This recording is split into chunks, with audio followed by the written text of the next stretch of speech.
Bismillahirrahmanirrahim. Assalamualaikum warahmatullahi wabarakatuh. Perkenalkan, nama saya Ahmad Zainullah, calon guru penggerak angkatan 7 Kabupaten Jember. Pada kesempatan kali ini saya akan melakukan kegiatan yaitu supervisi akademik kepada rekan sejawat saya. Kegiatan ini dilakukan untuk memenuhi tugas aksi nyata pada modul 273 pendidikan guru penggerak. Bismillahirrahmanirrahim. Assalamualaikum warahmatullahi wabarakatuh. Perkenalkan, nama saya Muhammad Safidi Abdul Wazim, bisa dipanggil Safidi. Saya di sini guru mata pelajaran bahasa Indonesia itu di kelas 8. Ini Pak, dalam kegiatan ini pertama saya akan mengadakan kegiatan pra-observasi terlebih dahulu. Nanti setelah kegiatan ini nanti ada kegiatan observasi kelas terakhir yaitu kegiatan pasca observasi. Nah, di kegiatan yang pertama ini pra-observasinya ini nanti Pak Safidi akan melakukan kegiatan pembelajaran di kelas berapa? Kelas 8. 8 apa Pak? Kelas 8B. 8B. Oke. Materi pembelajarannya tentang apa Pak? Tentang teks persuasi atau persuasif. Teks persuasi. Oke. Kemudian tujuan pembelajaran yang ingin dicapai itu apa saja? Tujuan pembelajaran yang ingin dicapai yaitu diantaranya anak-anak bisa memahami tentang struktur dan kaidah kebahasaan yang terdapat dalam teks persuasi tersebut. Ya. Kemudian mereka juga bisa memahami apa yang dimaksud dengan teks persuasi itu. Oh itu ya Pak. Dua saja Pak. Ada lagi? Yang terakhir yaitu mereka dapat membuat kalimat atau berupa tulisan-tulisan di mana teks persuasi itu seperti apa. Oh itu ya, tujuan yang ingin dicapai hendak dicapai oleh siswa nanti di 8B itu saja Pak ya. Ya, Oke. Sudah Bapak siapkan segala sesuatunya sudah. termasuk rencana pelaksanaan pembelajarannya, Ya, sudah. media-medianya yang diperlukan. Ya, kalau medianya sudah. Berarti nanti yang menjadi poin pentingnya adalah bagaimana siswa nanti itu mencapai tujuan yang sudah Bapak jelaskan tadi. Bagian mana yang akan saya amati nanti Pak Safidi? Dari cara mengajar. Cara mengajar. Sudah lagi? Sudah itu aja. Sudah. Nah, strateginya apa yang Pak Safidi gunakan? Strateginya melalui buku paket dan materi yang saya siapkan untuk anak-anak yang nanti saya jelaskan itu, terutamanya di teks persuasi itu. Oh iya, itu Pak ya, nanti ya yang akan saya coba observasi mulai besok Pak ya? Ya, besok. Besok, oke besok. Itu jam keberapa Pak? 3. Jam ketiga. Ya sudah, terima kasih Pak ya. Hari ini sudah bersedia untuk saya lakukan beberapa pertanyaan terkait dengan observasi yang akan dilakukan. Terima kasih Pak. Mudah-mudahan observasinya lancar Pak ya. Demikian pra-observasi yang sudah saya lakukan terhadap Pak Safidi. Sekian dari saya. Assalamualaikum warahmatullahi wabarakatuh. Bismillahirrahmanirrahim. Assalamualaikum warahmatullahi wabarakatuh. Waalaikumsalam warahmatullahi wabarakatuh. Baik, sebelum pembelajaran dimulai, silakan ketua kelasnya Mariana mungkin doa terlebih dahulu. Sebelum pelajaran dimulai, marilah kita berdoa. Berdoa dimulai. Bismillahirrahmanirrahim. Raditu billahi rabba wa bil islami dina wa bi Muhammadin nabiyyan wa rasula. Rabbi zidni ilma warzuqni fahma. Amin ya rabbal alamin. Baik, sebelum pembelajaran dimulai, Pak Safidi absen dulu. Ada yang tidak masuk? Ada. Kelas 8B.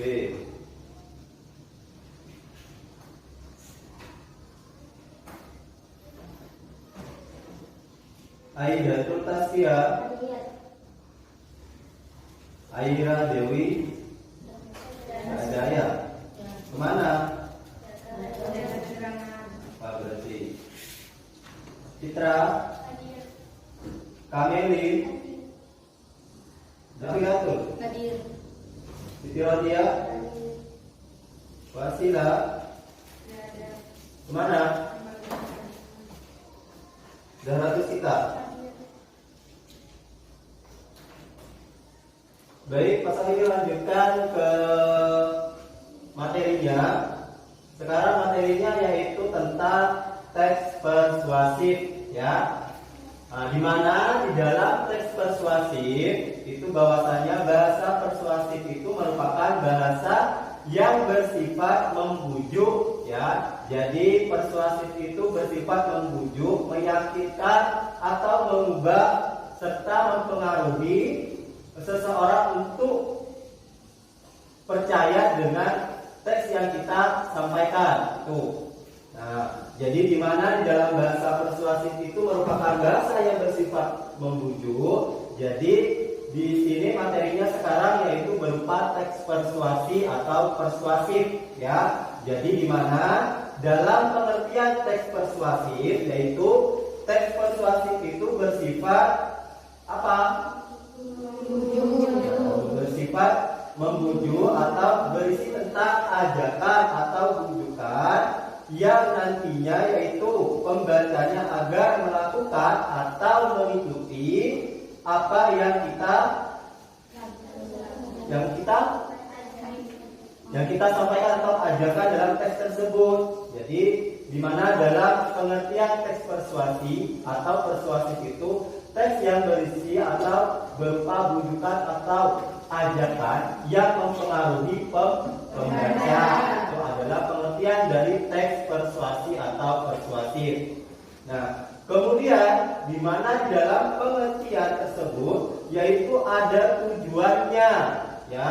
Tujuan dalam teks persuasi yaitu apa? Mempengaruhi atau membujuk pembaca untuk terpengaruh terhadap teks yang kita buat atau sampaikan. Itu tujuannya. Jadi di mana di dalam pengertian teks persuasi itu barusan apa? Ada yang tahu? Adalah teks yang berisi ajakan atau bujukan untuk mempengaruhi pembaca. Nah, jadi pengertian dari teks persuasi atau persuasif itu adalah teks yang berisi bujukan atau ajakan yang mempengaruhi pembaca. Tuh. Sampai di sini paham ya? Ada yang mau ditanyakan sebelum pasal ini dilanjutkan? Gak ada. Nah, di mana kemudian yaitu terdapat ajakan, ya. Jadi di mana sesuai dengan teks persuasi atau persuasif, ya. Materinya sekarang itu berupa teks persuasi.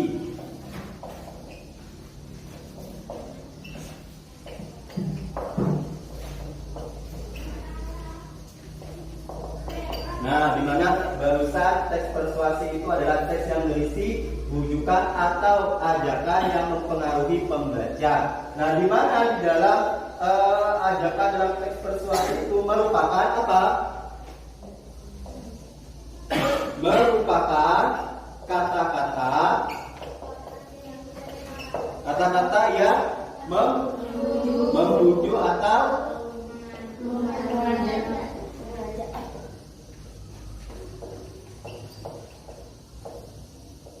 mengajak pembaca agar terpengaruh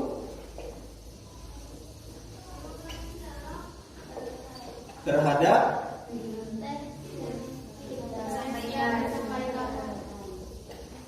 teks yang kita sampaikan.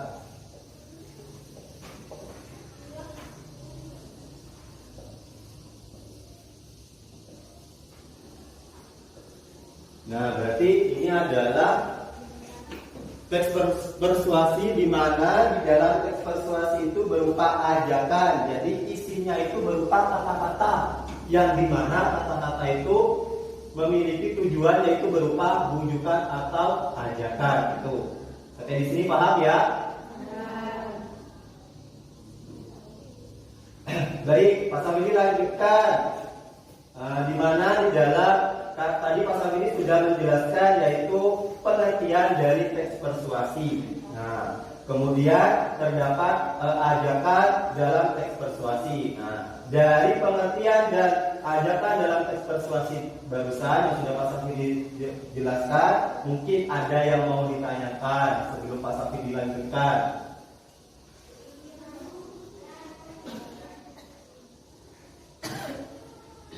Kamili, sudah paham? Nafiratun, sudah paham semua ya?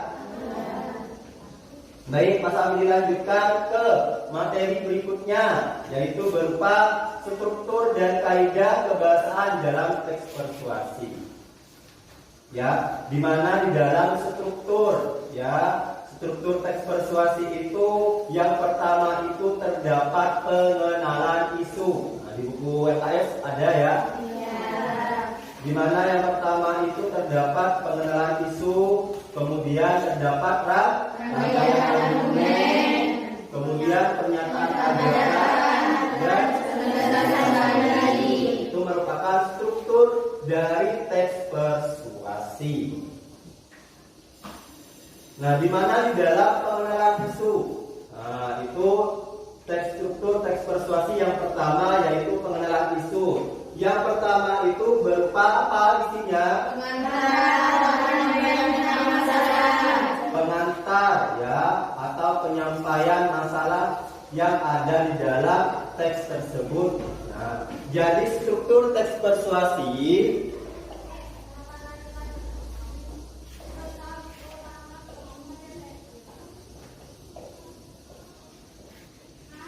yang pertama yaitu apa? Pengenalan isu. Yang dimana dalam pengenalan isu itu isinya berupa pengantar teks yang ada di dalam teks persuasi, yaitu pengantar penyampaian masalah yang ada di dalam teks persuasi itu yang disebut dengan pengenalan isu. Kemudian yang B yaitu rangkaian argumen, di mana di rangkaian argumen itu berisi apa? Yaitu di dalam rangkaian argumen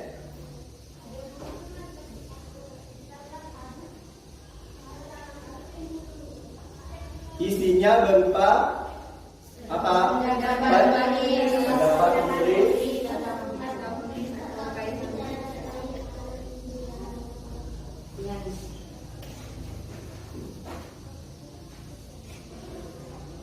yaitu rangkaian argumen, yang mana di dalam rangkaian argumen itu isinya berupa pendapat penulis, ya, pendapat penulis, kemudian yang nantinya pendapat itu agar dipengaruhi oleh pembaca, ya. Kemudian yang C yaitu pernyataan ajakan. Apa pernyataan ajakan? Nah, di mana di dalam pernyataan ajakan, ya, di dalam pernyataan ajakan itu isinya berupa inti dari teks persuasi, yaitu di mana inti dari teks persuasi yaitu berupa dorongan atau rujukan. Jadi di dalam pernyataan ajakan di situ terdapat kalimat atau kata-kata yang bersifat membujuk atau mengajak, ya. Nah, pasal ini ulang di rangkaian argumen tadi ada yang kurang, bahwasanya di rangkaian argumen itu terdapat pendapat-pendapat. Ya, kalau pendapat itu tidak, agar pembaca itu yakin terhadap pendapat itu disertai dengan apa? Fakta. Disertai dengan fakta. Jadi di mana di rangkaian argumen itu yaitu terdapat pendapat-pendapat yang di mana pendapat itu disertai dengan fakta. Apa fakta itu? Kemarin kelas 1 ada kalimat fakta. Materi sebelumnya juga ada. Fakta itu apa? Kalimat apa? Apa? Memperkuat teks yang dapat dibuktikan kebenarannya. Ya, itu. Jadi fakta itu memiliki arti apa? Kalimat fakta adalah kalimat yang benar-benar terjadi, fakta yang bersifat fakta. Itu kemarin kan sudah. Jadi di mana di rangkaian argumen itu berupa pendapat penulis yang disertai dengan fakta. Semisalkan di dalam rangkaian argumen itu kan terdapat kalimat pendapat penulis, kemudian tidak ada faktanya. Bagaimana? Otomatis pembaca itu tidak yakin dengan teks yang kita buat, yaitu teks persuasi. Makanya di dalam rangkaian argumen ini yaitu disertai dengan fakta agar pembaca itu yakin bahwasanya peristiwa yang ada di dalam teks persuasi tersebut itu benar-benar terjadi. Itu adalah rangkaian argumen yang berupa pendapat yang disertai dengan fakta. Kemudian yang ketiga yaitu berupa apa? Barusan penyampaian ajakan, di mana penyampaian ajakan itu adalah inti dari teks persuasi. Ya, pernyataan ajakan.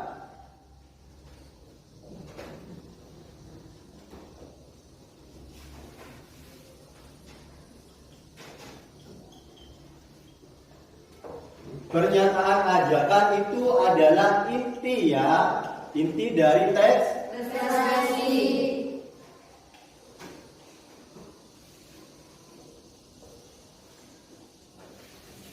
Nah, di sini kita muncul di kalimat teks persuasi, di teks persuasi itu. Nah, di pernyataan ajakan ini disitulah munculnya kalimat-kalimat yang berupa ajakan maupun dorongan agar pembaca itu terpengaruh kepada apa? Teks yang kita sampaikan. Tuh. Kemudian yang terakhir yaitu penegasan kembali. Di mana di dalam penegasan kembali itu isinya itu berupa simpulan atau rangkuman yang terdapat di dalam teks persuasi tersebut. Nah, tadi kan sudah dijelaskan dari pengenalan isu, rangkaian argumen, pernyataan ajakan. Nah, di penegasan kembali ini diulas kembali yaitu berupa dengan kesimpulan dari isi teks tersebut. Tuh. Jadi seperti itu. Itu adalah struktur teks persuasi. Ya, di mana di dalam buku paket itu ada contohnya. Coba dibuka halaman 187. Sudah? Sudah ya. Di situ judulnya tentang internet dan haki. Apa itu haki di situ? Singkatan dari hak atas kekayaan intelektual.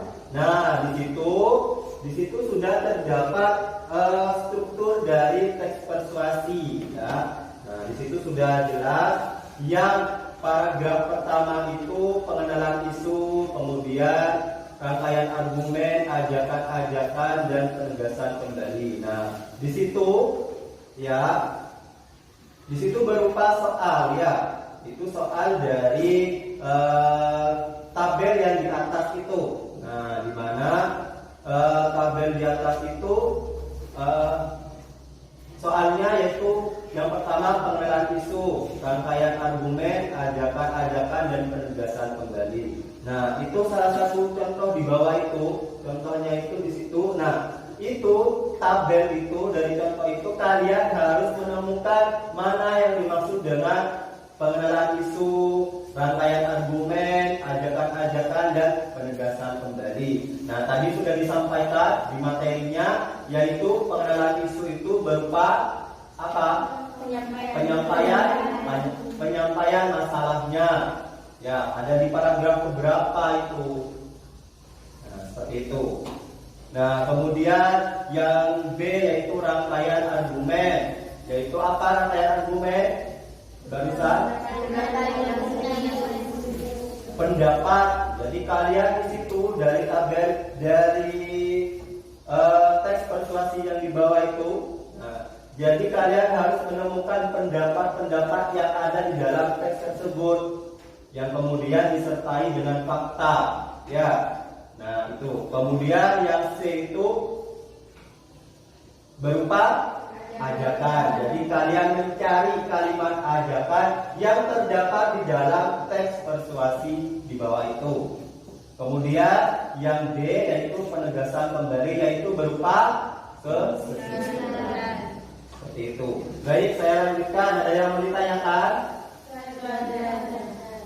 Sudah paham semua? Hah? Baik, kalau memang sudah tidak ada yang ditanyakan, saya yang bertanya. Ya.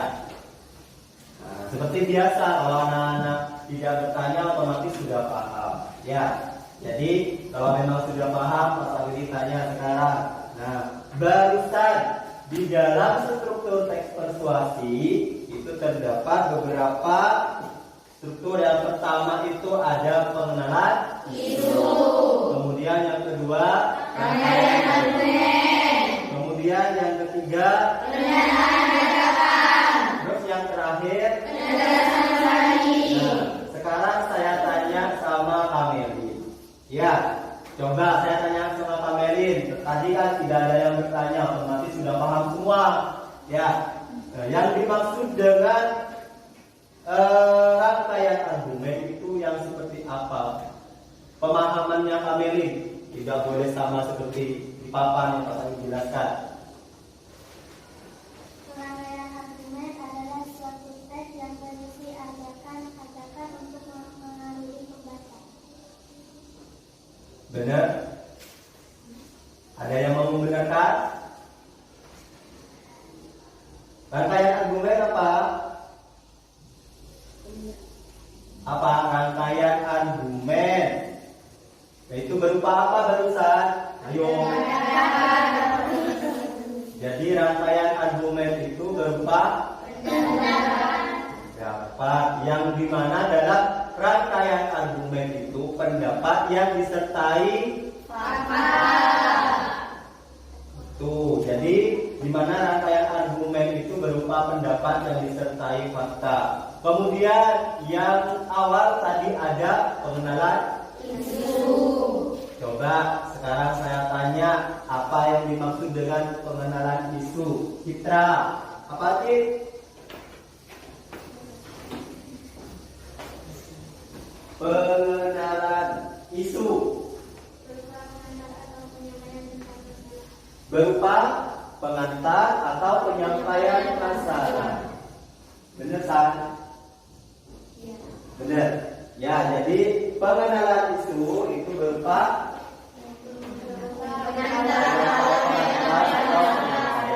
masalah. Kemudian terdapat ajakan-ajakan. Ya, ajakan-ajakan itu berupa apa? Nafiratul. Inti dari teks persuasi yang dinyatakan dorongan kepada pembaca atau pendengar. Inti dari teks persuasi, ya, yang dinyatakan dorongan kepada pembaca dan pendengarnya. Kenapa kok disebut dengan inti? Kenapa kok disebut dengan inti?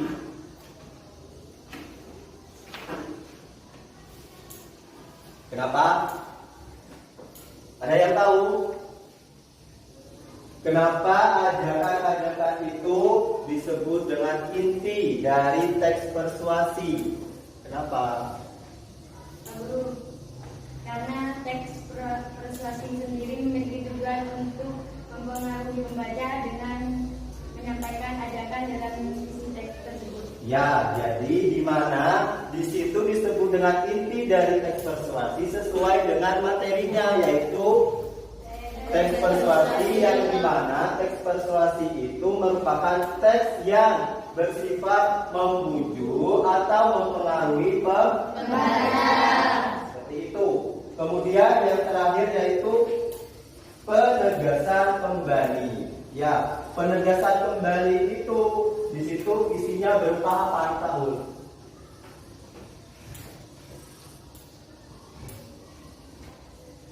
Ada masuk? Hah? Mana? Apa itu tahun? Penegasan kembali. Ada yang tahu? Ayo jangan diam. Ya, apa Kit? Simpulan atau rangkuman. Penegasan kembali yaitu berupa kesimpulan dan rangkuman. Berarti isinya berupa apa? Hah? Jadi berupa apa kesimpulan?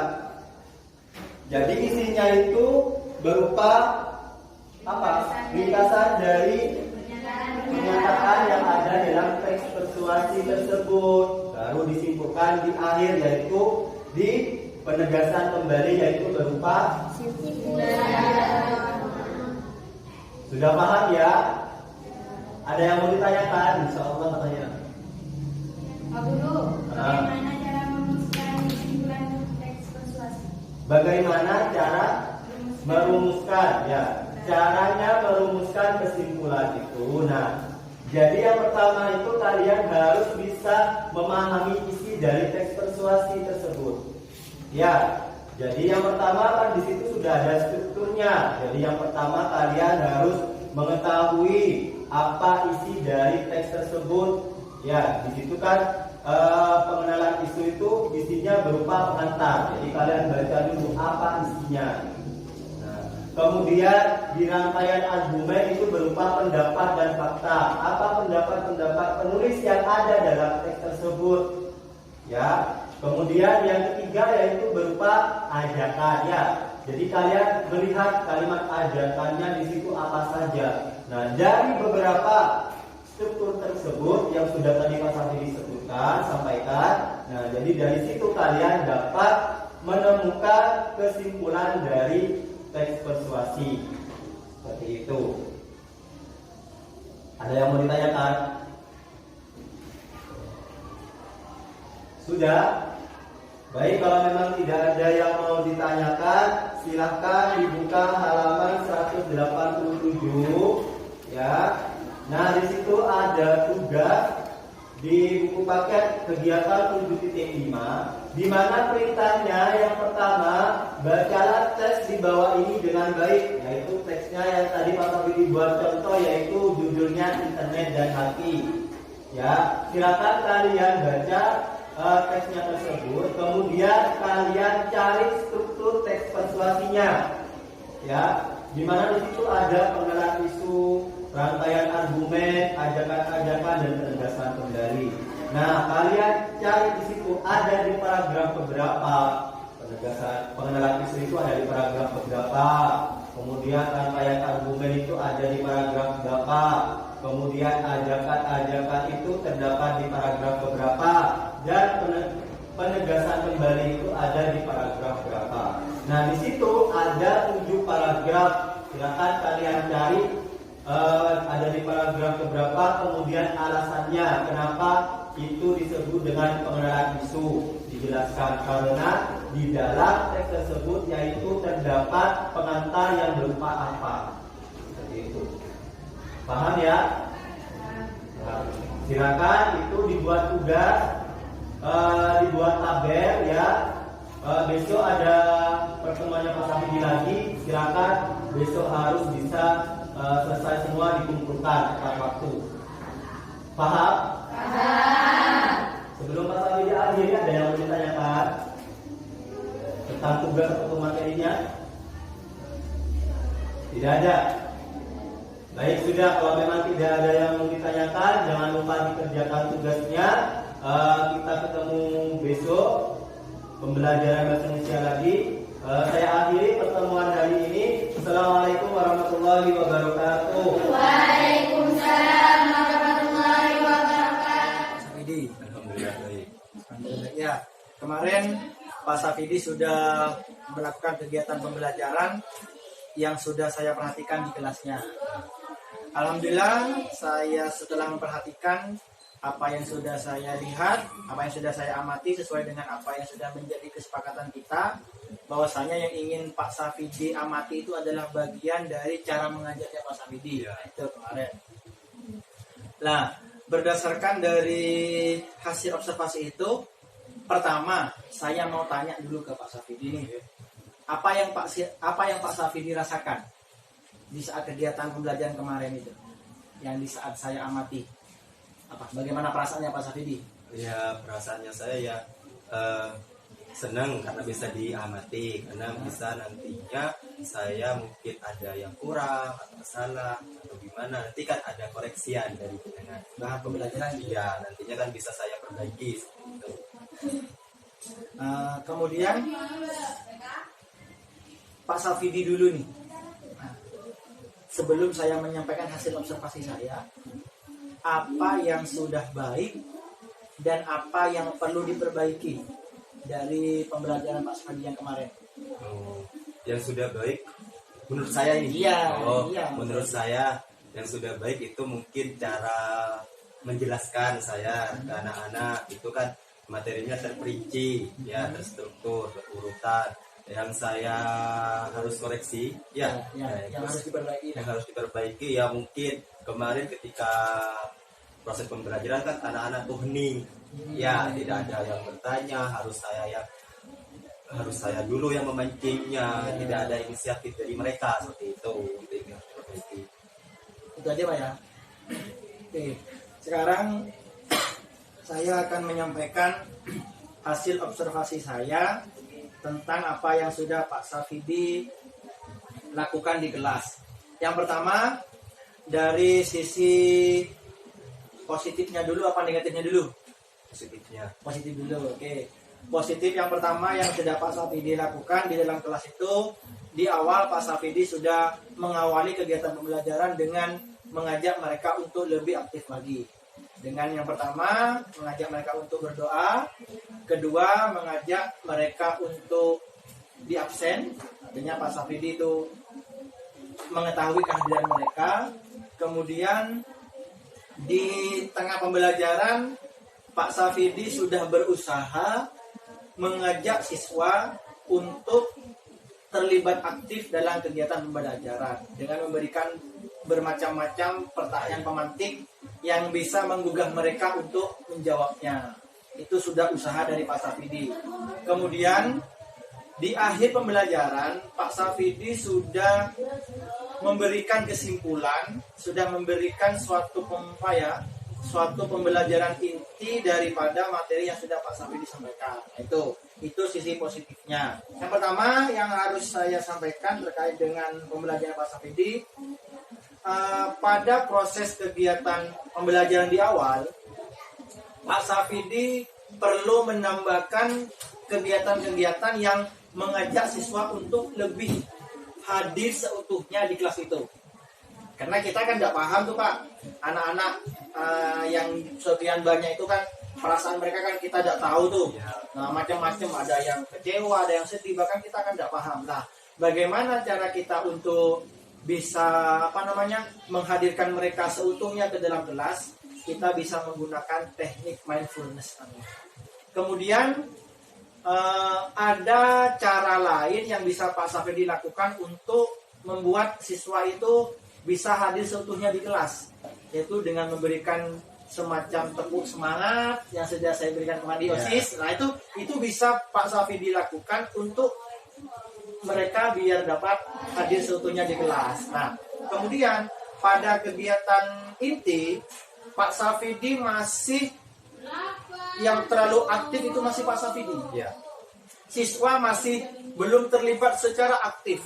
Padahal pembelajaran sekarang itu dituntut untuk siswa yang lebih aktif. Menjadi subjeknya itu siswa.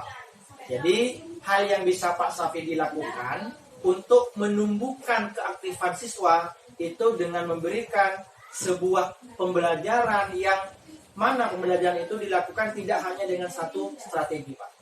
Nah, dari sekian banyak siswa itu, Pak Pak Safidi bisa melakukan suatu pemetaan dulu. Jadi sebelum belajaran, Pak Safidi memetakan dulu siswa mana yang suka dengan nulis, siswa siapa yang suka dengan menjelaskan, dan siswa mana yang suka dengan cara kinestetik, bergerak. Nah, jadi itu yang perlu kita pahami dulu, kita lakukan dulu pemetaannya. Nah, setelah kita mendapatkan data tentang anak yang suka nulis, suka berbicara, dan suka bergerak, nah, kita dapat menentukan strategi apa yang bisa kita berikan ke mereka. Nah, dengan memberikan wadah seperti itu, maka mereka akan terasa terpenuhi kebutuhannya, Pak. Ketimbang guru yang hanya menjelaskan saja, tetapi siswanya tidak diperhatikan. Anak ini suka nulis, tapi disuruh dengarkan, pasti dia malas, Pak. Nah, begitupun sebaliknya, anak ini suka mendengarkan, disuruh nulis, pasti dia juga malas. Nah, gitu. Jadi kita harus memperhatikan kebutuhan belajar mereka itu seperti apa. Dari apa yang sudah saya amati, positifnya ada, negatifnya ada. Dari apa yang sudah saya sampaikan, apa yang Pak Safi didapatkan hari ini? Ya, yang saya dapatkan mungkin nantinya di pembelajaran saya ya itu ditambahi yang katanya dengan barusan, yaitu apa, kalau merasa saya itu sedikit diberi hiburan di tengah-tengah agar siswa itu tidak bosan seperti itu. Kemudian mungkin yang kedua yaitu memetakan, jadi membuat suatu kelompok di mana di masing-masing kelompok itu sesuai dengan Kemauan anak-anak. Di situ dengan barusan menyampaikan anak-anak itu ada yang senang menulis, ada yang senang membaca, terus ada yang senang mendengarkan. Nah, itu agar lebih anak-anak itu agar lebih tidak bosan atau lebih fokus kebutuhannya terpenuhi. Ya, seperti itu. Jadi di kelas itu memang harus kita bentuk kelompok. Ya. Tidak kelompok besar seperti kelas, tapi kita harus bentuk kelompok-kelompok kecil. Ya. Jadi kemauan mereka itu terpenuhi. Kalau kemauan mereka terpenuhi, pasti mereka akan semangat dalam belajar. Jadi itu yang saya harapkan ada di dalam diri Pak Safidi sebagai guru. Jadi tantangan guru yaitu Pak harus bisa memenuhi kebutuhan belajar murid. Yang saya alami seperti itu sih selama ini. Jadi ternyata memang saya itu kurang memperhatikan kebutuhan siswa. Ini saya ngajar dengan satu cara, kita tidak terlalu peduli dengan kondisi siswa itu yang bagaimana, kita mulai aja mengajarnya padahal mereka belum siap. Ya. Itu pengalaman saya dalam proses kegiatan belajar mengajar selama ini. Jadi observasi ini tujuannya adalah untuk memperbaiki sesuatu yang perlu diperbaiki. Ya. Kemudian nomor 2 itu untuk lebih memahami kita bahwasanya cara mengajar yang baik itu yang seperti apa. Gitu. Saya selaku observer terima kasih kepada Pak Safidi yang sudah bersedia untuk menjadi responden saya selama kegiatan ini. Mungkin ada sesuatu yang ingin disampaikan Pak Safidi? Ya, pertama saya ucapkan terima kasih juga ya dari kegiatan ini. Saya juga mendapatkan pembelajaran dari Bapak. Nantinya kedepannya nanti mungkin saya harus lebih memperhatikan kebutuhan siswa. Ya. Jadi kan dengan barusan sampaikan kan anak-anak kan beda-beda. Ya, dari ini saya alhamdulillah ada pengalaman baru seperti itu. Saya juga ucapkan terima kasih sebanyak-banyaknya untuk Pak Ahmad. Itu aja dari saya. Ya. Nah nanti Pak Safidi jika mau mencoba, jadi kita harus mencoba dulu Pak, biar tahu rasanya. Iya. Nanti kalau ada kendala bisa saling komunikasi, bisa saling berkolaborasi demi kebaikan siswa kita. Jadi saya tunggu progresnya Pak Safidi. Cara mungkin paling awal bagaimana sih Pak cara memetakan siswa, administrasinya bagaimana? Iya. Coba Pak Safidi buat dulu, nanti saya lihat hasilnya bagaimana, nanti kita coba diskusikan baiknya gimana. Itu yang dari saya. Jadi memang sesuatu itu memang harus diawali dengan niat dulu. Iya. Setelah niat baru kita tindakan. Nah, saya tunggu progresnya Pak Safidi. Mudah-mudahan apa yang sudah Pak Safidi dapatkan bisa bermanfaat ya Pak ya, Amin. khususnya untuk siswa kita di sekolah ini. Ya. Terima kasih untuk waktunya. Assalamualaikum warahmatullahi wabarakatuh.